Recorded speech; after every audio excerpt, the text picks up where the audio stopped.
আসসালামু আলাইকুম রহমতুল্লাহ। জনতার খবর চ্যানেল হতে একটি ভিডিও বানাতে বসলাম জরুরি বিষয়ে কিছু কথা বলার জন্য।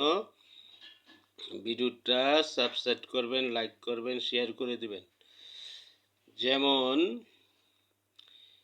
5 আগস্টের পর বিগত 18 মাস যেভাবে মক সৃষ্টি করে মানুষকে হত্যা করেছে, বিভিন্ন প্রতিষ্ঠান জ্বালিয়ে দিয়েছে এবং পত্রিকার অফিসও বাদ যায় নাই, জ্বালিয়ে দিয়েছে, সেটির সকল কিছু ফুটেজ আছে, কিন্তু সেটি তদন্ত করে বিচারের আওতায় না আনার কারণে আবার নতুন করে এই নির্বাচনের 1 মাস পরে আবার সিলেট হইতে মক স্টার্ট হয়ে গিয়েছে।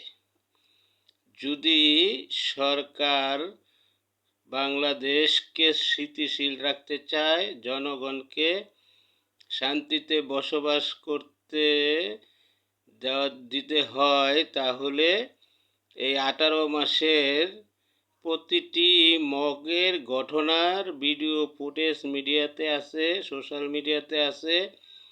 এটি দেখে দেখে প্রতিটিকে আইনের আওতায় আনতে হবে, তাদের বিচার নিশ্চিত করতে হবে এবং পাশাপাশি আগামীকাল সিলেটে যে ঘটনা ঘটেছে সেটারও আইনের আওতায় এনে বিচার করতে হবে, নয়তোবা এটি আরও ছড়িয়ে যাবে দেশকে অস্থিতিশীল করার জন্য।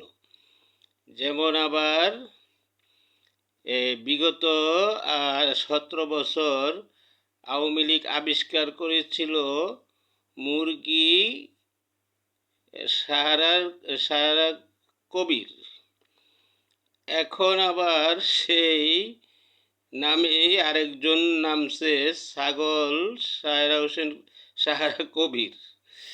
সে টক শোতে এসে মিথ্যা প্রচার করে, সে মগেরে 71-এর সাথে মিলিয়ে ফেলে।